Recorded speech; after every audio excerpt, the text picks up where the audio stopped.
তো আপনাদের স্যামসাং ফোনে এরকম ইউটিউব অ্যাপসটা যখন সাপোর্ট করে না, তো এখানে এই প্রবলেমটা অনেকেরই পড়েছে। তো এই প্রবলেমটা আপনারা সলভ করবেন কিভাবে দেখেন, আজকে ভিডিওটি ফুল কন্টিনিউ করবেন, কন্টিনিউ করলেই আপনাদের এই প্রবলেমটা সলভ করতে পারবেন।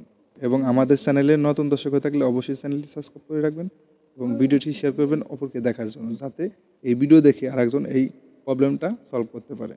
তো ফার্স্ট অফ অল আপনারা যে কাজটা করবেন, আপনাদের তো প্লে স্টোরে এসে আপনারা আপনাদের এই ইউটিউব অ্যাপসটা আপডেট দেবেন আগে। তো আমি আপডেটে ট্যাপ করলাম। তো আপডেটটা সম্পূর্ণ হওয়ার পরে আমি এখানে ওপেন করব।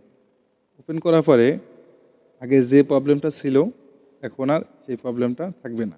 তো আমি এখানে সার্চ করব আমার চ্যানেলটা।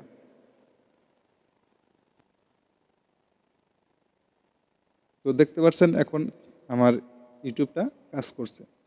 তো আপনাদের এরকম সমস্যা হলে এরকমভাবে আপনারা আপনাদের প্রবলেমটা সলভ করতে পারবেন। ভিডিওটা দেখে যদি আপনাদের উপকৃত হয়ে থাকে অবশ্যই চ্যানেলটি সাবস্ক্রাইব করে রাখবেন এবং ভিডিওটি শেয়ার করবেন উপকৃত দেখার জন্য। দেখা হবে পরবর্তী যে কোনো ভিডিওতে। আল্লাহ হাফেজ।